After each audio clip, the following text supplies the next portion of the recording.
Welcome to Production Expert. In this 4-part series, we're going to show you 4 Waves Reverb plugins that work very well on lead vocals. Now, if you've lost all interest in the Reverb plugin that you're currently using for your vocal mixing, then stay tuned. You may hear something in this series that could work better for you.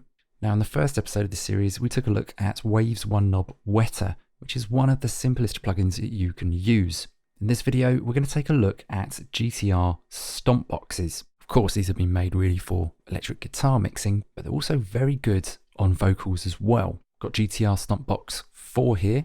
The 4 stands for how many stomp boxes that you can load into the chain. And in this instance, I have a spring reverb pedal and a delay before it. Got this set up on an effects return so I can choose the level being sent from the vocal to the effects. And let's put this to work. Hear what this sounds like out of the box. Nightingale might try to fool me, but I've heard the joke before. Jackdaw doesn't take requests, he sticks to what he knows the best.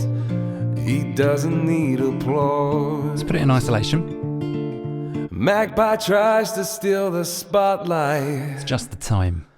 but he doesn't know the tune. Hummingbirds can't hit the notes, the ones that really Adjust the hurt delay the slightly. most. The robin brings me back to you.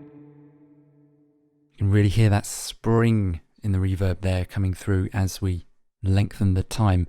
Might have overdone it there a little bit, so let's bring that back. Now, you don't necessarily need to have a delay before the reverb, but it is a nice effects to feed into the reverb. It can add a little bit of movement, especially if it's subtle. Let's turn that off so you can hear the reverb on its own. Nightingale might try to fool me, Back to send off.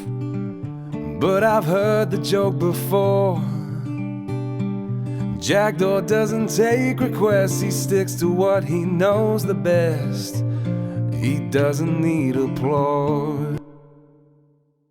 Springs are really nice to use on vocals. They're very dark by nature, very moody, and they've got a nice little flutter in them as well. That helps to give a little bit of atmosphere to a vocal, especially in the context of a song like this. Now, Waves have quite a few reverb plugins. They've got very nice plates, chambers, a few artist series plugins, but they haven't got a dedicated spring reverb yet. So if you're a Waves user and you're after a dark sounding spring, this is the one to have a play around with. Make sure you check out the other videos in this series. To see those, we'll put the link in the description below. As always, thanks for watching, and I'll see you again soon.